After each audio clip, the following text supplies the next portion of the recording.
Punjabi radio USA ਸੁਣ ਰਹੇ ਸਾਰੇ ਹੀ ਮਾਣਯੋਗ ਅਤੇ ਸਤਿਕਾਰਤ ਸਰੋਤਿਆਂ ਨੂੰ ਪਿਆਰ ਸਤਿਕਾਰ ਸਹਿਤ ਨਿੱਘੀ ਜਿਹੀ ਸਤਿ ਸ੍ਰੀ ਅਕਾਲ। ਸਭ ਨੂੰ ਜੀ ਨੂੰ ਆਖਦੇ ਹਾਂ। ਸੋ ਪ੍ਰੋਗਰਾਮ ਲੈ ਕੇ ਹਾਜ਼ਰ ਹੋ ਚੁੱਕੇ ਹਾਂ। ਇਸ ਮੌਕੇ ਅਪਡੇਟ ਅਮਰੀਕਾ। ਮੈਂ ਰਾਜਕਨਵੀਰ ਸਿੰਘ, ਜੁੜ ਚੁੱਕੇ ਨੇ ਹਰਜੋਤ ਸਿੰਘ ਖਾਲਸਾ ਜੀ। ਹਰਜੋਤ ਸਿੰਘ ਜੀ, ਜੀ ਆਇਆਂ ਨੂੰ ਸਵਾਗਤ ਹੈ। ਸਤਿ ਸ੍ਰੀ ਅਕਾਲ ਜੀ। ਜੀ ਆਇਆਂ ਨੂੰ। ਪੰਜਾਬੀ ਰੇਡੀਓ USA ਦੇ ਜਿੰਨੇ ਵੀ ਸਰੋਤੇ ਸਾਡੇ ਸਾਰੇ ਹੀ AM ਸਟੇਸ਼ਨਸ, FM ਸਟੇਸ਼ਨਸ, ਘਰਾਂ ਦੇ ਵਿੱਚ ਰੇਡੀਓ ਸੈਟਸ ਦੇ ਰਾਹੀਂ, ਟੈਲੀਫੋਨ ਦੇ ਰਾਹੀਂ, ਫੇਸਬੁੱਕ, YouTube ਤੇ ਲਾਈਵ ਦੇਖ ਰਹੇ ਹੋ, ਸੁਣ ਰਹੇ ਹੋ, ਸਾਰਿਆਂ ਨੂੰ ਜੀ ਆਇਆਂ ਨੂੰ ਤੇ ਬਹੁਤ ਹੀ ਪਿਆਰ ਤੇ ਸਤਿਕਾਰ ਭਰੀ ਸਤਿ ਸ੍ਰੀ ਅਕਾਲ ਸਰੋਤਿਓ। ਅੱਜ ਮਾਰਚ ਦੀ 19 ਤਰੀਕ ਆ, ਦਿਨ ਮੰਗਲਵਾਰ ਆ ਤੇ ਤੁਹਾਡੇ ਲਈ ਸਵੇਰ ਦਾ ਅਪਡੇਟ ਅਮਰੀਕਾ ਪ੍ਰੋਗਰਾਮ ਲੈ ਕੇ ਹਾਜ਼ਰ ਹੋਏ ਆ। ਸਾਡੇ ਅੱਜ ਦੇ ਇਸ ਪ੍ਰੋਗਰਾਮ ਨੂੰ ਸਪਾਂਸਰ ਕਰਦੇ ਨੇ ਖਾਲਸਾ ਇੰਸ਼ੋਰੈਂਸ ਏਜੰਸੀ, ਜਿਨ੍ਹਾਂ ਦੇ ਕੋਲੋਂ ਹਰ ਇੱਕ ਤਰੀਕੇ ਦੀ ਇੰਸ਼ੋਰੈਂਸ ਕਰਵਾ ਸਕਦੇ ਹੋ। ਇੰਸ਼ੋਰੈਂਸ ਬਾਰੇ ਪਤਾ ਕਰਨ ਲਈ ਕਾਲ ਕਰ ਸਕਦੇ ਹੋ 408-272-2500। ਟਿਰਕੇਣਾ ਇਮੀਗ੍ਰੇਸ਼ਨ ਲਾ ਫਰਮ, US ਇਮੀਗ੍ਰੇਸ਼ਨ ਦਾ ਹੋਵੇ ਕਿਸੇ ਵੀ ਤਰੀਕੇ ਦਾ ਕੰਮ, ਕਾਲ ਅਟਰਨੀ ਜੇ ਟਿਰਕੇਣਾ 415-909-0503 ਦੇ ਉੱਤੇ। Manjeet Singh Kular, Avtar Singh Manzil Clovis, Satnam Singh Sunny Parewal Yuba City, Lakhvir Singh Samra Texas, Gurmel Singh Bakersfield, Amarjit Singh Stockton, Harnek Singh Pabla Renton Washington, H&M oil ontario, Harjit Singh Lathrop, Gurmel Singh Balbir Bassi Elk Grove, Karnail Singh Randhawa ਟਰਲਾ, Gurnek Singh Bagri Fresno, Dharam Singh Raminder Basra Bakersfield, Grewal travel services Yuba City, ਜਿਨ੍ਹਾਂ ਦੇ ਕੋਲੋਂ tax, payroll, visa, OCI card, passport ਦੀਆਂ ਸਰਵਿਸਿਜ਼ ਲੈ ਸਕਦੇ ਹੋ। ਕਾਲ 5307517605 ਤੇ DNV truck trailer repair, truck trailer ਦੀ ਹਰ ਤਰ੍ਹਾਂ ਦੀ ਰਿਪੇਅਰ ਕਰਦੇ ਨੇ।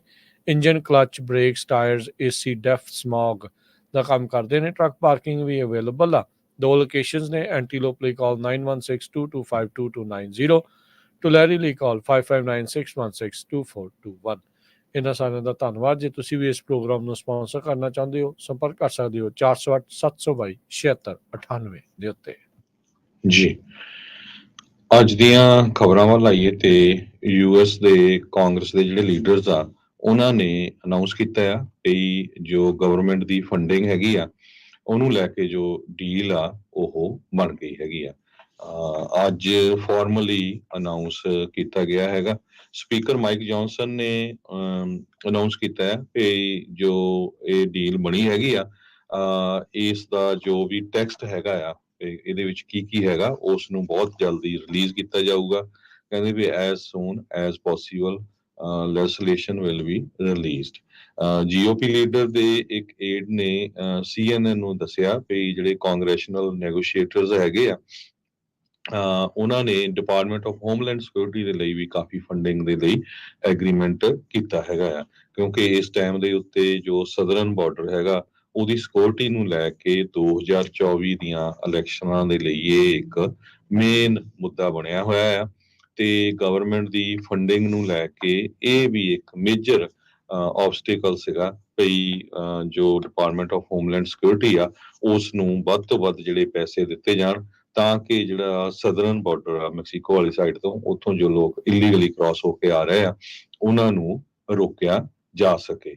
ਕਾਂਗਰਸ ਦੇ ਕੋਲ ਇਸ ਹਫ਼ਤੇ ਦੇ ਸ਼ੁੱਕਰਵਾਰ ਦੇ 11:59 ਤੱਕ ਦਾ ਟਾਈਮ ਆ। ਉਸ ਤੋਂ ਪਹਿਲਾਂ ਇਹਨਾਂ ਨੂੰ ਜਿਹੜੀ ਆ ਡੀਲ ਬਣਾਉਣੀ ਪੈਣੀ ਹੈਗੀ ਆ। ਜੌਨਸਨ ਲੂਜ਼ੀਆਨਾ ਦੇ ਰਿਪਬਲਿਕਨ ਹੈਗੇ ਆ, ਉਹਨਾਂ ਨੂੰ ਕਈ ਸਾਰੇ ਜਿਹੜੇ ਡੈਮੋਕ੍ਰੇਟਸ ਆ ਤੇ ਹੋਰ ਫਾਰ ਰਾਈਟ ਵਿੰਗ ਦੇ ਜਿਹੜੇ ਉਹਨਾਂ ਦੇ ਮੈਂਬਰਸ ਹੈਗੇ, ਉਹਨਾਂ ਨੂੰ ਵੀ ਨਾਲ ਇਨਕਲੂਡ ਕਰਨਾ ਪਊਗਾ। ਡੈਮੋਕ੍ਰੈਟਿਕ ਲੀਡਰ ਹਕੀਮ ਜੈਫਰੀਜ਼ ਨੇ ਇਹ ਕਿਹਾ, ਆਉਣ ਵਾਲੇ ਦਿਨਾਂ ਦੇ ਵਿੱਚ ਪੂਰੀ ਜਿਹੜੀ ਡਰਾਫਟਿੰਗ ਪ੍ਰੋਸੈਸ ਆ, ਉਸ ਨੂੰ ਰਿਵਿਊ ਕੀਤਾ ਜਾਊਗਾ ਤੇ ਪੂਰਾ ਪੈਕੇਜ ਬਣਾ ਕੇ ਜੋ ਅਮਰੀਕਨ ਲੋਕ ਆ ਉਹਨਾਂ ਦੇ ਸਾਹਮਣੇ ਰੱਖਿਆ ਜਾਊਗਾ।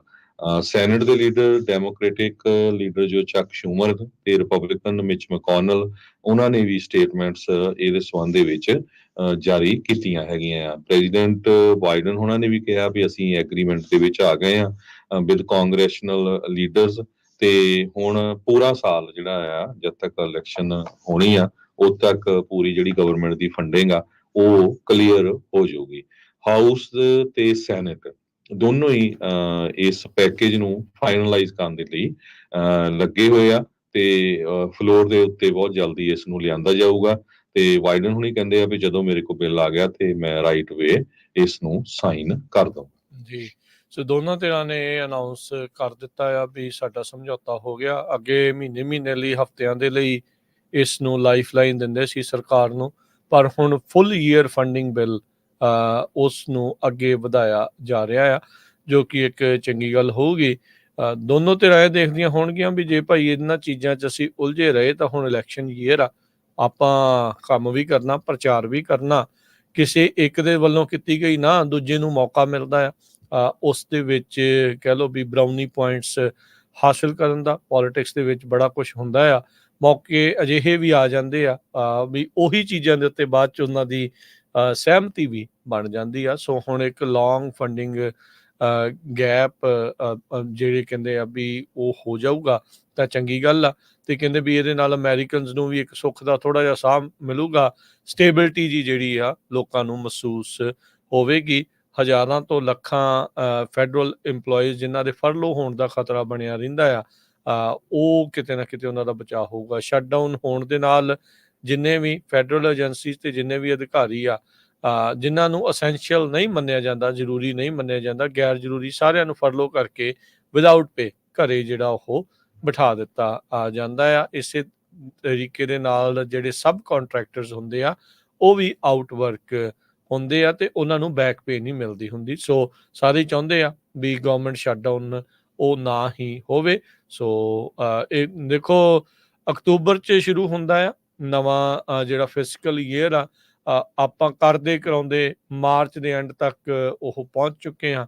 ਅਜੇ ਵੀ ਕਹਿ ਰਹੇ ਆ ਵੀ ਸਾਡੀ ਡੀਲ ਤਕਰੀਬਨ ਫਾਈਨਲ ਆ, ਪਰ ਜਿੰਨੀ ਦੇਰ ਤੱਕ ਪਾਸ ਹੋ ਕੇ ਸਾਈਨ ਨਹੀਂ ਹੋ ਜਾਂਦਾ ਉਨੀ ਦੇਰ ਤੱਕ ਸਿਆਸਤ 'ਚ ਕੁਛ ਵੀ ਕਹਿਣਾ ਉਹ ਪੱਥਰ ਤੇ ਲਕੀਰ ਨਹੀਂ ਮੰਨੀ ਜਾਂਦੀ। ਅਗਲੀ ਜਿਹੜੀ ਹਰਜੋਤ ਸਿੰਘ ਦੀ ਗੱਲ ਕਰਦੇ ਜਾਈਏ, ਇਜ਼ਰਾਈਲ ਗਾਜ਼ਾ ਪੈਲਸਤੀਨ ਦੇ ਦਰਮਿਆਨ ਗਾਜ਼ਾ ਤੋਂ ਇਹ ਜਿਹੜੀ ਆ ਰਹੀ ਆ ਭੁੱਖਮਰੀ ਕਾਲ ਕਹਿੰਦੇ ਆ ਵੀ ਇਸ ਟਾਈਮ ਪੈ ਰਿਹਾ। 1 ਮਿਲੀਅਨ ਤੋਂ ਵੱਧ ਲੋਕ ਪੈਲਸਤੀਨੀ ਜਿਹੜੇ ਆ ਉਹ ਇਸ ਟਾਈਮ ਭੁੱਖਮਰੀ ਦਾ ਸ਼ਿਕਾਰ ਉੱਥੇ ਹੋ ਰਹੇ ਆ। ਖਾਣ ਨੂੰ ਰੋਟੀ ਨਹੀਂ, ਪੀਣ ਨੂੰ ਸਾਫ਼ ਪਾਣੀ ਨਹੀਂ, ਦਵਾਈਆਂ ਦੀ ਜਿਹੜੀ ਘਾਟ ਆ ਉਹ ਇਸ ਟਾਈਮ ਆਪਣੇ ਸਾਹਮਣੇ ਆ।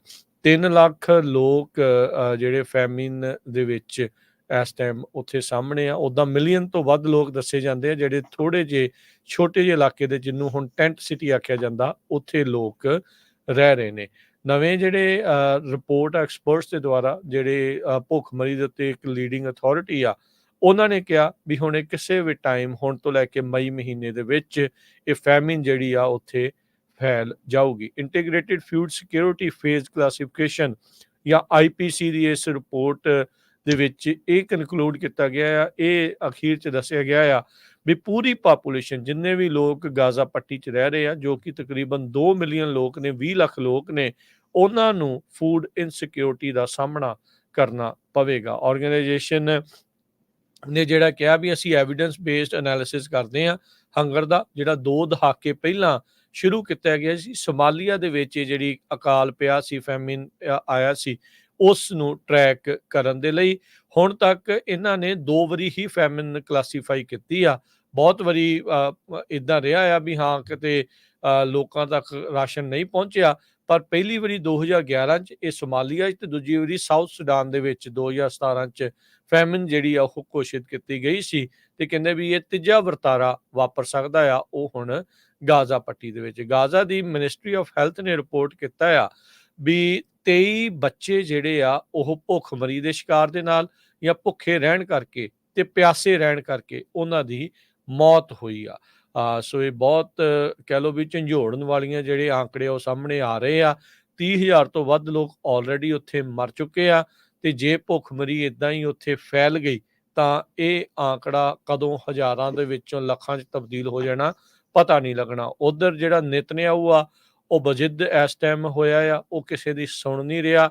ਆਪਣੀ ਸੱਤਾ ਨੂੰ ਬਚਾਉਣ ਦੀ ਖਾਤਰ ਰਾਫਾ ਦੇ ਵਿੱਚ ਵੀ ਹਮਾਸ ਦੇ ਨਾਂ ਦੇ ਉੱਤੇ ਹਮਲਾ ਕਰਨ ਨੂੰ ਤਿਆਰ ਆ। ਆਲਰੇਡੀ ਰਾਸ਼ਨ ਲੈਂਦੇ ਲੋਕਾਂ ਦੇ ਉੱਤੇ ਗੋਲੀਆਂ ਚਲਾ ਹਟੇ ਨੇ ਤੇ ਹਾਲਾਤ ਜਿਹੜੇ ਆ ਉੱਥੇ ਹੋਰ ਵੀ ਬਦ ਤੋਂ ਬੱਤਰ ਬਣਦੇ ਜਾ ਰਹੇ ਆ।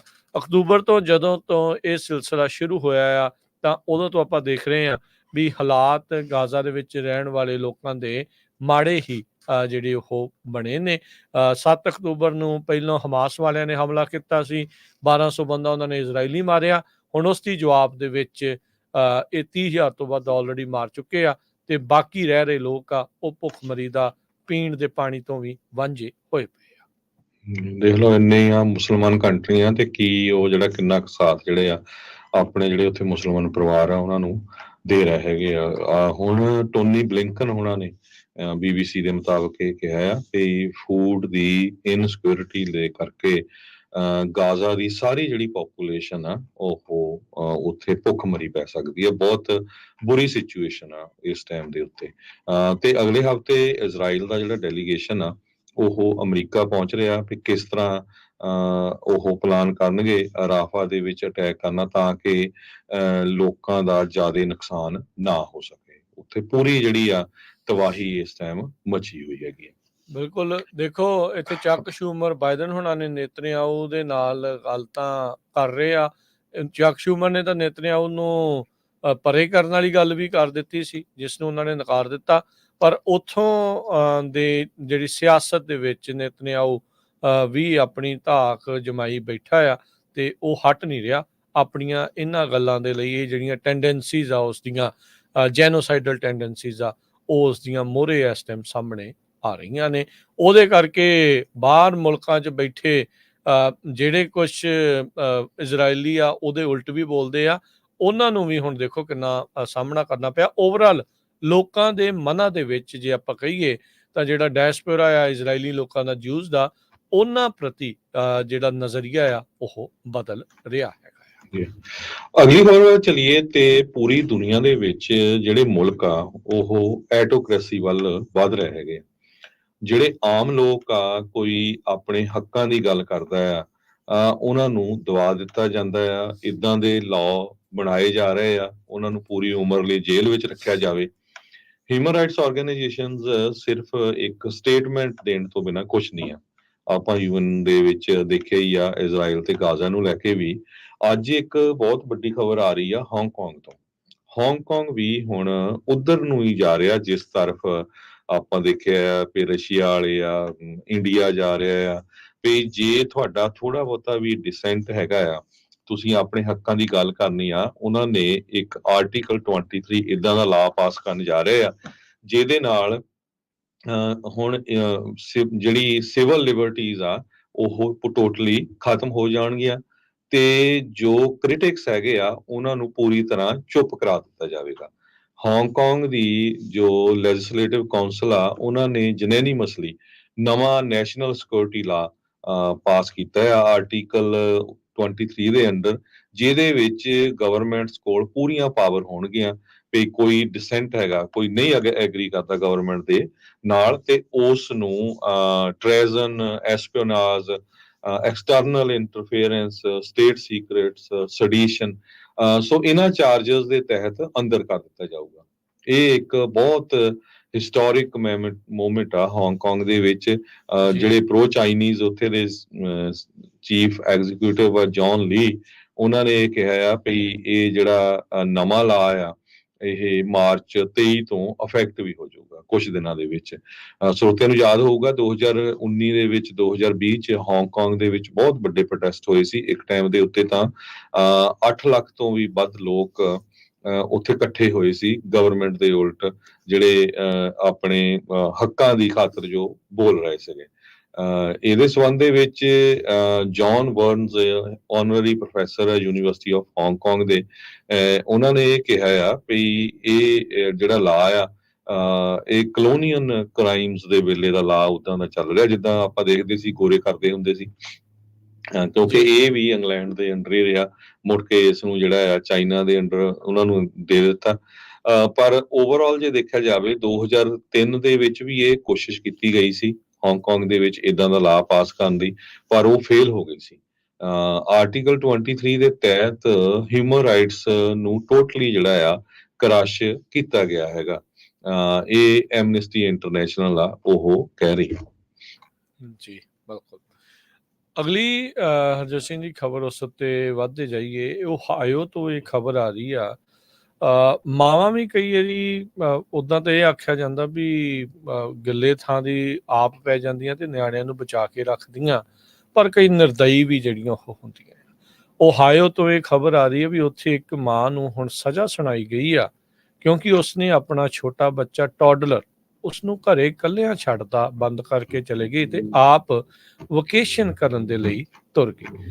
16 ਮਹੀਨਿਆਂ ਦੀ ਉਹਦੀ ਬੱਚੀ ਸੀਗੀ, ਉਹਨੂੰ ਪਲੇਇੰਗ ਪੈਨ ਦੇ ਵਿੱਚ ਉਹ ਰੱਖ ਕੇ ਤੇ ਆਪ ਜਿਹੜੀ ਉਹ ਵਕੇਸ਼ਨ ਦੇ ਲਈ ਤੁਰ ਗਈ। ਕ੍ਰਿਸਟਲ ਕੈਂਡਲੀਰੋ 32 ਸਾਲਾਂ ਦੀ, ਇਸਨੇ ਫਰਵਰੀ ਦੇ ਵਿੱਚ ਆਪਣੀਆਂ ਦੋਸ਼ਾਂ ਨੂੰ ਕਬੂਲਿਆ ਸੀ, ਐਗਰੀਵੇਟਿਡ ਮਰਡਰ ਦਾ ਤੇ ਇੱਕ ਕਾਊਂਟ ਐਂਡੇਂਜਰਿੰਗ ਚਿਲਡਰਨ ਦਾ। ਹੁਣ ਇਸਨੇ ਪ੍ਰੋਸੀਕਿਊਟਰਸ ਦੇ ਨਾਲ ਡੀਲ ਬਣਾਈ ਹੈ, ਜਿਸ ਦੇ ਵਿੱਚ ਇਹਦੇ ਜਿਹੜੇ 2 ਮਰਡਰ ਕਾਊਂਟ ਆ ਉਸ ਨੂੰ ਡ੍ਰੌਪ ਕੀਤਾ ਗਿਆ ਤੇ ਇੱਕ ਫੈਲਨੀ ਅਸੌਲਟ ਚਾਰਜ ਨੂੰ ਵੀ ਡ੍ਰੌਪ ਕੀਤਾ ਗਿਆ। 6 ਜੂਨ 2023 ਦੀ ਗੱਲ ਆ।